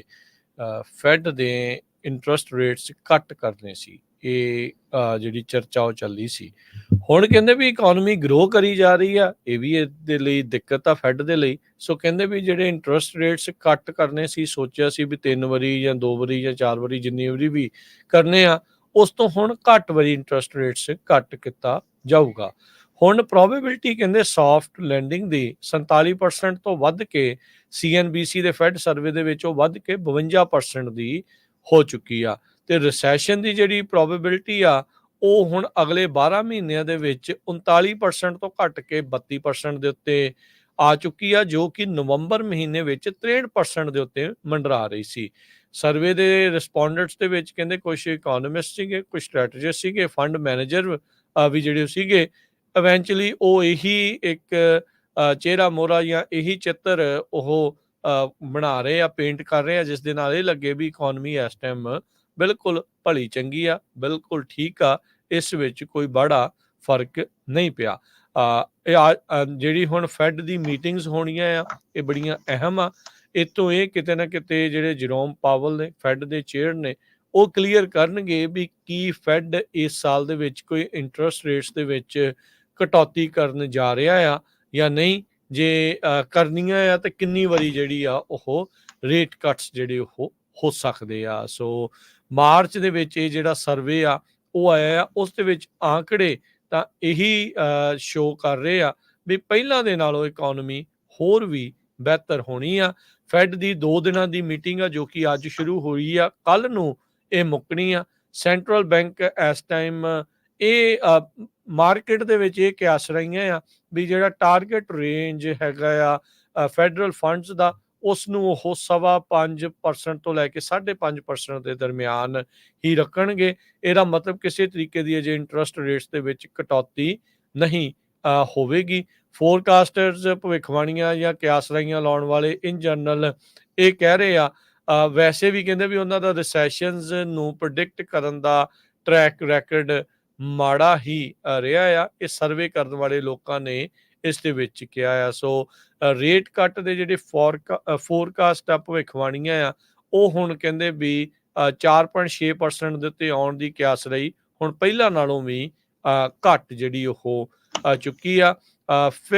ਚੀਫ ਫਿਕਸਡ ਇਨਕਮ ਸਟ੍ਰੈਟਜਿਸਟ ਗਾਏ ਲਬਾਸ, ਜੈਨੀ ਮੌਂਟਗੋਮਰੀ ਸਕਾਟ, ਉਹਨਾਂ ਨੇ ਕਿਹਾ ਵੀ ਪਿਛਲੇ 2 ਮਹੀਨਿਆਂ ਦੇ ਵਿੱਚ ਜਿਹੜੀ ਇਨਫਲੇਸ਼ਨ ਆ ਉਹ ਫੇਰ ਵਧੀ ਆ। ਐਲੀਵੇਟਡ ਰੀਡਿੰਗਸ ਆਪਣੇ ਸਾਹਮਣੇ ਆਈਆਂ ਆ, ਜਿਸ ਦੇ ਨਾਲ ਰੇਟ ਕੱਟ ਦੀ ਜਿਹੜੀ ਸੰਭਾਵਨਾ ਆ ਉਹ ਨਜ਼ਰ ਨਹੀਂ ਆ ਰਹੀ। ਤੇ ਇਹੀ ਲੱਗ ਰਿਹਾ ਆ ਵੀ ਇੰਟਰਸਟ ਰੇਟ ਨਾ ਵਧਾਇਆ ਜਾਊਗਾ ਨਾ ਘਟਾਇਆ ਜਾਊਗਾ, ਸਟੇਬਲ ਹੀ ਰੱਖਿਆ ਜਾਊਗਾ। ਜਿਹੜੀਆਂ 3 ਰੇਟ ਕੱਟਸ ਦੀ ਸੰਭਾਵਨਾ ਸੀ ਉਹ ਹੁਣ ਘਟ ਕੇ 2 ਦੇ ਉੱਤੇ ਪਹੁੰਚ ਚੁੱਕੀ ਆ। ਜੀ, ਪਿਛਲੇ ਦਿਨਾਂ ਦੇ ਵਿੱਚ ਆਪਾਂ ਖਬਰ ਸਾਂਝੀ ਕੀਤੀ ਸੀ ਰੀਅਲ ਸਟੇਟ ਨੂੰ ਲੈ ਕੇ। ਅਮਰੀਕਾ ਦੇ ਵਿੱਚ ਇੱਕ ਜੋ ਲਾਸੂਟ ਆ ਫਲੋਰੀਡਾ 'ਚ ਹੋਇਆ ਸੀ ਤੇ ਉਹਦੇ ਸਬੰਧ ਦੇ ਵਿੱਚ ਜੋ ਸੈਟਲਮੈਂਟ ਹੋਈ ਸੀ ਤੇ ਨੈਸ਼ਨਲ ਐਸੋਸੀਏਸ਼ਨ ਆਫ ਰੀਅਲਟਰਸ ਨੇ $418 ਮਿਲੀਅਨ ਦੀ ਜਿਹੜੀ ਸੈਟਲਮੈਂਟ ਕਰ ਲਈ ਸੀ। ਸੋ ਉਹ ਤੋਂ ਇਹ ਹੋਇਆ ਵੀ ਆਉਣ ਵਾਲੇ ਸਮੇਂ ਦੇ ਵਿੱਚ ਜਿਹੜੇ ਰੀਅਲਟਰਸ ਆ ਉਹਨਾਂ ਦਾ ਜਿਹੜਾ ਕਮਿਸ਼ਨ ਆ ਕਾਫੀ ਜ਼ਿਆਦਾ ਘਟੂਗਾ। ਹੁਣ ਬਹੁਤ ਸਾਰੀਆਂ ਜਿਹੜੀਆਂ ਕੰਪਨੀਆਂ ਆ ਉਹ ਰੀਅਲ ਸਟੇਟ ਨੂੰ ਐਡਵਰਟਾਈਜ਼ ਕਰਦੀਆਂ ਆ, ਉਹਨਾਂ ਦੇ ਉੱਤੇ ਆਲਰੇਡੀ ਕਾਫੀ ਜ਼ਿਆਦਾ ਅਸਰ ਪੈ ਗਿਆ। ਕਿਉਂਕਿ ਜਿੱਥੇ ਉਹ ਐਡਵਰਟਾਈਜ਼ ਕਰਦੇ ਆ, ਜਿੱਥੇ ਲਿਸਟਿੰਗ ਆਉਂਦੀ ਹੈਗੀ ਆ ਤੇ ਉਹਨਾਂ ਨੂੰ ਲੀਡਸ ਮਿਲਦੀਆਂ ਆ। ਜ਼ੀਲੋ ਜਿਹੜੀ ਕੰਪਨੀ ਆ ਉਹਦੇ ਉੱਤੇ ਵੀ ਬਹੁਤ ਵੱਡਾ ਅਸਰ ਪਿਆ। ਜ਼ੀਲੋ ਦਾ ਸਟਾਕ 13% ਡ੍ਰੌਪ ਹੋ ਚੁੱਕਾ ਹੈਗਾ ਆ। ਜ਼ੀਲੋ ਕੰਪਨੀ ਦੇ ਉੱਤੇ ਜਦੋਂ ਵੀ ਕੋਈ ਲਿਸਟਿੰਗ ਆਉਂਦੀ ਆ ਉੱਤੇ ਤੁਹਾਨੂੰ ਦਿਸਦਾ ਹੈਗਾ ਵੀ ਆਹ ਘਰ ਸੇਲ ਤੇ ਲੱਗਾ ਆ। ਉਹ ਬਹੁਤ ਸਾਰੇ ਜਿਹੜੇ ਰੀਅਲਟਰਸ ਆ ਉਹ ਪ੍ਰੀਮੀਅਰ ਸਰਵਿਸਿਜ਼ ਉਹਨਾਂ ਤੋਂ ਲੈਂਦੇ ਆ, ਲੀਡਸ ਉਹਨਾਂ ਤੋਂ ਬਾਈ ਕਰਦੇ ਹੈਗੇ ਆ। ਇਦਾਂ ਜਿਹੜਾ ਉਹ ਕਮਿਸ਼ਨ ਜਿਹੜਾ ਉਹਨਾਂ ਦਾ ਯੂਜ਼ ਹੁੰਦਾ ਆ ਇਸ ਕੰਮ ਦੇ ਲਈ ਵੀ। ਤੇ ਜ਼ੀਲੋ ਕਹਿ ਰਹੀ ਆ ਵੀ ਸਾਡੇ ਬਿਜ਼ਨਸ ਦੇ ਉੱਤੇ ਵੀ ਜਿਹੜਾ ਇਹਦਾ ਅਸਰ ਆਉਣ ਵਾਲੇ ਸਮੇਂ ਦੇ ਵਿੱਚ ਕਾਫੀ ਪਊਗਾ। ਇਸ ਤੋਂ ਬਿਨਾਂ ਰੈਡਫਿਨ ਕੰਪਨੀ ਆ, ਉਹਦੇ ਉੱਤੇ ਵੀ ਜਿਹੜਾ ਇਹ ਅਸਰ ਪੈਣ ਜਾ ਰਿਹਾ। ਉਹਨਾਂ ਦਾ ਜਿਹੜਾ ਸਟਾਕ ਆ ਉਹ ਵੀ ਕਾਫੀ ਥੱਲੇ ਗਿਆ ਸੀ ਪਿਛਲੇ ਦਿਨਾਂ ਦੇ ਵਿੱਚ। ਜਿਹੜਾ ਕੰਪੀਟੀਸ਼ਨ ਆ ਹੁਣ ਇਹ ਹੋਰ ਜ਼ਿਆਦਾ ਹੋਊਗਾ। ਇੱਕ ਇਦਾਂ ਹੀ ਹੋਰ ਕੰਪਨੀ ਹੈਗੀ ਕੋਸਟਾਰ ਗਰੁੱਪ, ਉੱਤੇ ਕਮਰਸ਼ੀਅਲ ਲਿਸਟਿੰਗਸ ਵੀ ਕਾਫੀ ਹੁੰਦੀਆਂ ਆ। ਇੱਕ ਕੰਪਨੀ ਹੈਗੀ homes.com ਕਰਕੇ, ਉਹਨਾਂ ਦੇ ਉੱਤੇ ਵੀ ਉਹਨਾਂ ਨੇ ਹਾਲਾਂਕਿ ਕਿਹਾ ਸੀ ਅਸੀਂ $1 ਬਿਲੀਅਨ ਐਡਵਰਟਾਈਜ਼ਮੈਂਟ ਤੇ ਇਸ ਸਾਲ ਖਰਚਣਾ ਆ। ਉਹਨਾਂ ਦੇ ਉੱਤੇ ਵੀ ਜਿਹੜਾ ਇਹ ਅਸਰ ਪੈਣ ਜਾ ਰਿਹਾ ਹੈਗਾ। ਸੋ ਜਿਹੜੀਆਂ ਇਹ ਮੇਜਰ ਕੰਪਨੀਆਂ ਮੈਂ ਤੁਹਾਨੂੰ ਦੱਸੀਆਂ ਆ, ਜ਼ੀਲੋ, ਟਰੂਲੀਆ ਆ, homes.com ਹੈਗੀ ਆ, ਕੋਸਟਾਰ ਗਰੁੱਪ ਆ, ਰੈਡਫਿਨ ਆ, ਇਹਨਾਂ ਦੇ ਸਟਾਕਸ ਦੇ ਉੱਤੇ ਬਹੁਤ ਜ਼ਿਆਦਾ ਇਹਦਾ ਜਿਹੜਾ ਅਸਰ ਪਿਆ। ਸੋ ਆਉਣ ਵਾਲੇ ਸਮੇਂ ਦੇ ਵਿੱਚ ਜੇ ਰੀਅਲਟਰਸ ਦਾ ਕਮਿਸ਼ਨ ਵੀ ਘਟਦਾ ਆ ਤੇ ਜਿਹੜੀਆਂ ਉਹ ਅੱਗੇ ਮਨੀ ਸਪੈਂਡ ਕਰਦੇ ਆ ਐਡਵਰਟਾਈਜ਼ਮੈਂਟਸ ਦੇ ਲਈ, ਉਹਨਾਂ ਦੇ ਉੱਤੇ ਵੀ ਇਹਦਾ ਅਸਰ ਬਹੁਤ ਪਊ। ਜੀ, ਬ੍ਰੇਕ ਦਾ ਵਕਤ ਹੋ ਗਿਆ, ਇੱਕ ਬ੍ਰੇਕ ਲਵਾਂਗੇ। ਬ੍ਰੇਕ ਤੋਂ ਬਾਅਦ ਹੋਰ ਜਿਹੜੀਆਂ ਰਹਿ ਗਈਆਂ ਖਬਰਾਂ ਆ ਉਹਨਾਂ ਉੱਤੇ ਆਪਾਂ ਨਜ਼ਰ ਮਾਰਦੇ ਹਾਂ। ਮਿਲਦੇ ਇੱਕ ਬ੍ਰੇਕ ਤੋਂ ਬਾਅਦ 'ਚ।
ब्रेक तो बाद एक बारी फिर आप सब का स्वागत है। सो तो प्रोग्राम चल रहा जी अपडेट अमेरिका। हरजोत ਸਿੰਘ ਜੀ ਆਇਆਂ ਨੂੰ ਇੱਕ ਵਾਰੀ ਫਿਰ ਸਤਿ ਸ਼੍ਰੀ ਅਕਾਲ ਜੀ।